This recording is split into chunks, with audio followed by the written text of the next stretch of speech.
Bali FM, masih dalam acara Bincang-Bincang Medis dengan tema kita Gaya Hidup dengan Senang Hati ya. Jadi kita sudah disampaikan oleh Bli Adelai bahwa hidup itu, kesehatan itu adalah sebuah bagian dari kehidupan. Nah, bicara tentang ketenangan hati, mungkin Mbak Sisil bisa sedikit menambahkan hubungan dengan gaya hidup sehat dengan senang hati. Iya, saya coba nih, saya grogi ada Mas Rai ini. Jadi kalau kita bicara tentang diri kita semua ini manusia. Jadi kita memiliki tubuh, kita memiliki mental pikiran, dan kita memiliki jiwa. Nah, kalau tubuh kebutuhannya itu jelas, saya rasa kebutuhannya itu makan minum, bergerak. Betul. Pikiran juga sama, makan minum dan bergerak. Pikiran butuh minum juga, Mbak? Iya, makan minum itu maksudnya wisdom, value. Oh, wisdom, iya. Saya kira. Jadi keputusan hidup itu apa yang harus kita pikirkan. Kalau proses mental kita ini lemah, maka jadi gini, saya mau mulai dari bagaimana kita berusaha mengidentifikasi diri. Setiap orang ingin sesuatu dari dirinya menjadi seperti apa. Lalu dia mengidentifikasi dirinya. Dia ingin identifikasinya seperti apa. Kalau identifikasinya menjadi sehat, dia akan memilih hidup sehat. Sehat seperti apa? Sehat menurut identifikasinya dia. Misalnya ada orang sehat dengan vegetarian, ada orang sehat tanpa vegetarian dan sebagainya. Nah, yang paling bermasalah sebetulnya juga ketika pikiran ini tidak diidentifikasikan oleh kita. Misalnya kebiasaan tidak merefleksi diri atau kebiasaan tidak mengunjungi diri kita. Sesungguhnya apakah saya melakukan sesuatu itu apakah hanya merupakan sebuah kebiasaan saja lalu menjadi refleks dan otomatik, ataukah saya melakukan sesuatu yang akan saya lakukan dan saya sikapkan atau saya pilih sebagai suatu pensifatan saya, itu telah saya pikirkan. Sehingga segala sesuatu yang kita identifikasi menjadi diri kita, itu memiliki konsekuensi. Ada. Jadi kalau misalnya konsekuensinya seperti Pak Bob tadi, beliau ingin sehat. Dengan cara apa? Memilih vegetarian, mengurangi garam misalnya. Dengan usia yang 50 tahun, banyak sekali masyarakat yang sudah mulai mendapatkan penyakit. Yeah. Ya. Dengan cara identifikasi diri yang sehat, maka dengan sendirinya konsekuensinya beliau memilih, ada option, ada pilihan-pilihan, yang dipilihnya adalah vegetarian, kurangi garam dan sebagainya. Padahal dengan kondisi beliau yang super sibuk itu, dia bisa saja memilih untuk hal yang lain, lah artian apa yang ada di restoran mungkin tinggal order saja kan. Nah, gitu.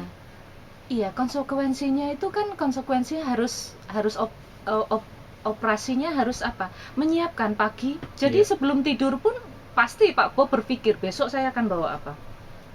Besok saya akan ketemu siapa? Jadi jarang sekali orang yang sibuk, orang yang punya planning, yang identifikasi dirinya jelas, dia nggak tahu apa yang dia lakukan. Dia pasti tahu. Tanya nanti sama Pak Bob. Jadi Pak Bob pasti mau memiliki planning sebelum tidur itu. Oh, saya akan melakukan ini. Nah, ada beberapa hal.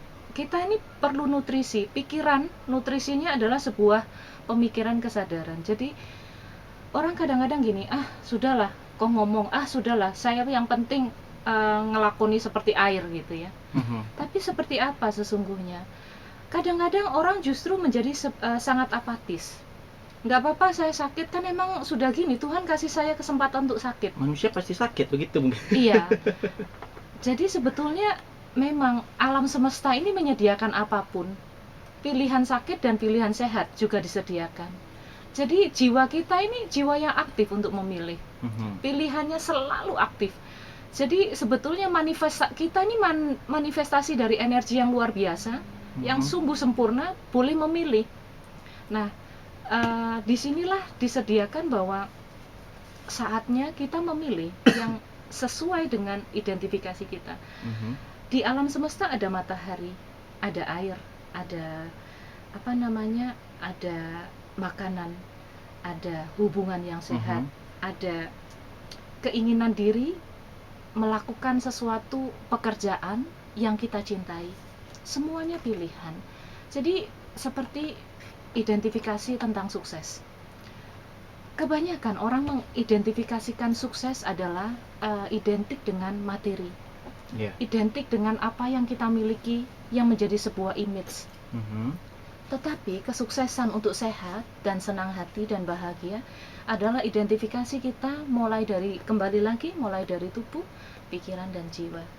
Jadi saya pikir lebih, karena energi, pikiran, jiwa ketika itu juga tidak seimbang dengan badan yang sehat, maka jiwa itu selalu keinginannya berada pada tubuh yang sehat. Itu sudah pasti. Tetapi kalau pikiran juga tidak sehat, badannya sehat seperti apapun, badannya akan melemah juga. Jadi di sini memang alam semesta menyediakan sebuah balance, tetapi kita selalu disediakan pilihannya selalu ruo binede. Selalu pilihannya itu baik buruk, nyaman tidak, bahagia sengsara, Mhm. duka dan sebagainya. Dan itu saya pikir pendapat saya begitu, Dik. Terima kasih Mbak Sisil. Waduh, itu saya harus tanyakan ke Pak Bob sini. Bagaimana Pak Bob, dalam artian seperti yang sampaikan Mbak Sisil itu memang sebelum Pak Bob istirahat, kemudian untuk keesokan harinya Pak Bob prepare semua yang ada di schedule, mungkin schedule mulai dari A sampai Z mungkin, dan itu mungkin tidak akan berakhir sore, mungkin itu rutinitas Pak Bob itu mungkin akan berakhir sampai malam mungkin biasanya. Betul Ya. sekali. Mungkin bisa sedikit diberi informasi Pak Bob, dalam artian apa yang Pak Bob lakukan memplanning hal tersebut? Ya, saya banyak mencoba mengertikan bahwa makanan yang kita konsumsi setiap hari itu kan berubah akan menjadi energi. Ya, jadi ya tadi baru ngobrol dengan Mas Ade juga bahwa kalau misalnya brokoli dikonsumsi oleh laki-laki, brokoli itu akan menjadi laki-laki di badannya seorang laki-laki. Sebaliknya kalau brokoli dikonsumsi oleh wanita, ya brokoli itu akan berubah menjadi seorang wanita. Arti maknanya adalah si brokolinya itu akan berubah menjadi satu energi. So, semua pilihan makanan saya setiap hari, yaitu tadi kalau malam hari di planning buat keesokan harinya, adalah sebatas itu gitu. Oh, saya satu hari ini kayaknya kurang makan protein, atau sayurannya saya kurang hari ini, berarti besok rencananya makannya apa ya? Oh iya, saya mau makankan sayuran ini yang kurang. Tadi sayuran yang green leafy vegetablesnya saya kurang, oke saya tambahkan ini. Atau proteinnya saya kurang, saya tambahkan ini. Pengen coba deh kacangnya yang biasa merah, hari ini mau coba dengan kacang yang hitam atau kacang yang black eyed pea tadi. So planning seperti itu saya melakukan. Kalau lagi di Jakarta, rutinitas itu lebih mudah. Bahkan makanan saya kalau bisa satu minggu tuh saya bisa sama saja, udah makan siang, makan malam, makan sore, saya mengulangi apa yang sama aja. Bahkan takarannya pun sudah ditentukan. Ya ada sayur, ada ini, udah. Paling ya yang membantu menyiapkan di rumah mengerti aja, oh tadi kalau udah makan siang pertama kacang merah, ntar dirubah ke kacang hitam dan lain sebagainya. Kalau lagi keluar kota seperti gini pun, walaupun nggak ada penjatahan atau nggak ditakar setiap makan, tapi at least ada, oh iya kemarin misalnya makan kebanyakan makan apa gitu kan, ya hari ini perlu ada balance untuk mengimbangi kembali yang apa yang kita makan kemarin. Oh kemarin saya nggak latihan beban atau nggak olahraga, hari ini saya harus latihan olahraga dong gitu, seperti itu. So planning sebatas itu, dan saya setuju sekali kalau hidup kita tuh semua ada planning. Jiwa kita ini ikut support, karena healthy mind, healthy body. Saya sekarang di usia 50 bisa merasakan jauh lebih sehat, jauh lebih grounded, ya lebih stable dibanding saya umur 44 tahun itu gitu. Sering sharing sama teman-teman foto saya before dan after, dalam arti waktu umur usia 44 berat badan 78, sekarang usia 50 berat badan 60.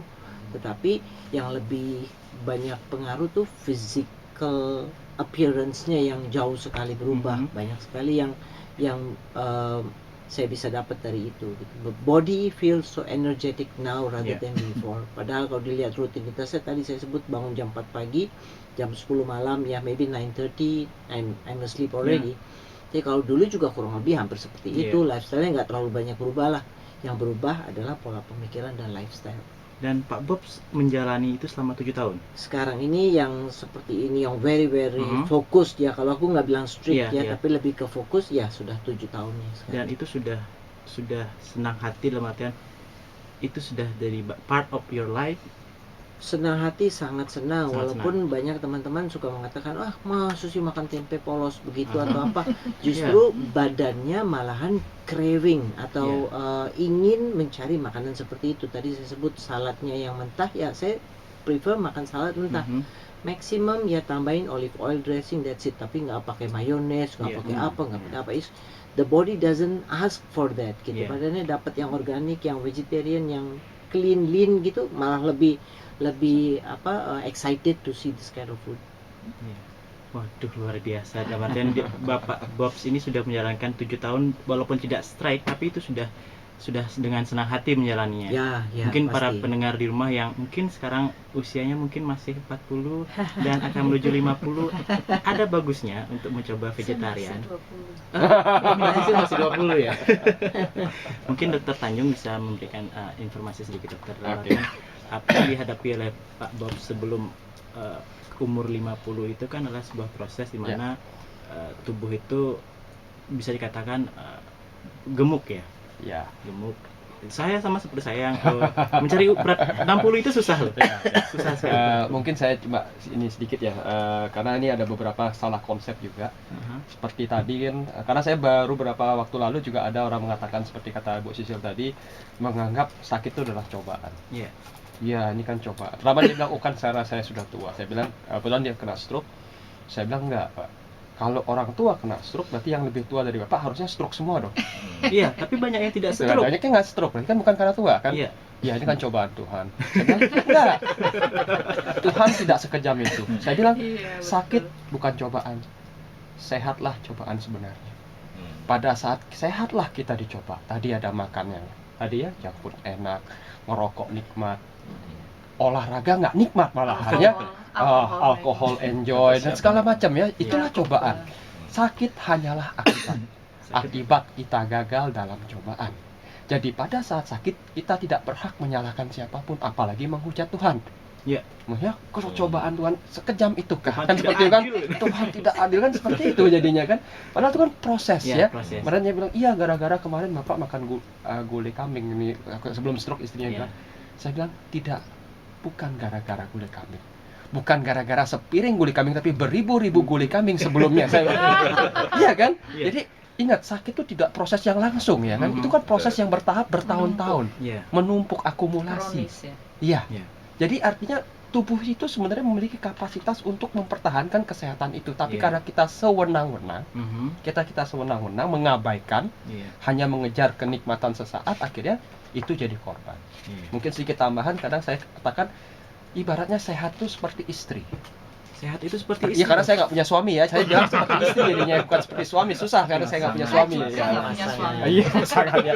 Jadi pada saat kita sehat, Mhm. pada saat istri di samping kita, kadang kita cenderung mengabaikan, Iya. cenderung kan kayak menyepelekan, Iya. kan itu kan, kurang menghargai, kurang ini, bahkan cenderung abuse, Mhm. ya kan? Coba istri pergi seminggu aja, Bingung. bukan bingung, seandainya uang bisa menyelesaikan, ya saya bayar ya, tapi Iya, ternyata iya. uang pun nggak bisa kan, kayak tadi saya, uang juga nggak bisa beli gitu loh. Iya. Nah begitu sehat pergi dari kita, baru kita kebingungan. Saat istri nggak ada seminggu aja, ya, apalagi anak cewek gimana, apa kemarin ada acara sekolah gimana ngedandaninnya, aduh, Kepangin pucet, rambut. iya, ngepang rambutnya, ya kan seperti itu. Iya. Ya begitu sehat pergi, nggak usah lama-lama, seminggu aja lah kita di Mhm. rumah sakit ya, mungkin dokter Iya. Bayu ada Mhm. pasiennya seminggu, nggak usah lah kanker lah bilangnya, bed rest, demam berdarah aja coba seminggu Iya. kan. Waduh.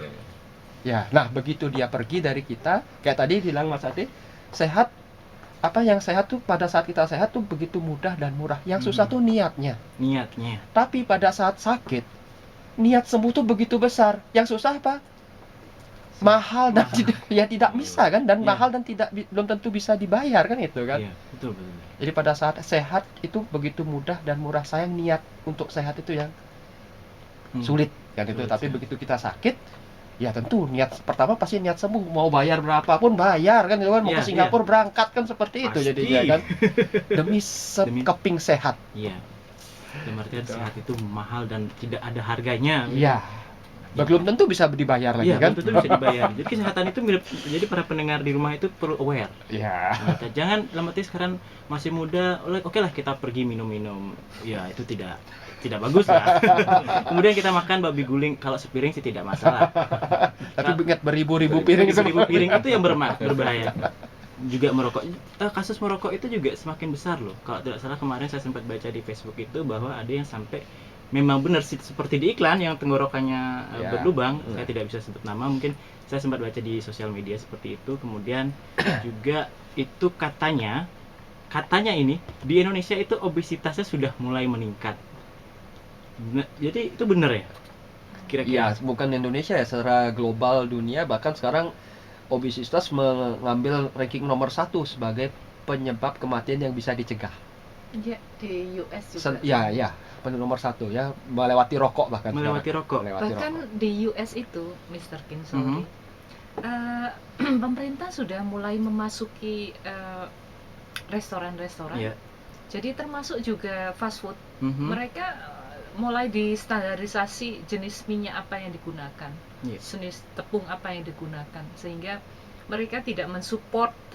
Jadi mereka memberi pendidikan, pemerintah memberikan pendidikan pada masyarakat bahwa obesity Mhm. menyebabkan diabetes, sakit jantung. Kalau dulu kan usia yang terkenai sekitar 35 ke atas. Iya. Kalau sekarang anak umur 10 tahun pun sudah kena obes. jantung. Iya. Sudah bypass jantung ya.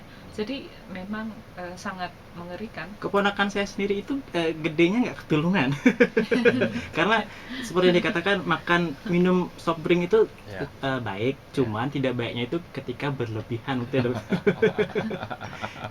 Dan luar biasa sekali pembicaraan kita sore hari ini, tapi kita harus break sejenak. Jadi para pendengar setia jangan kemana-mana, tetap di 98,9 Bali FM.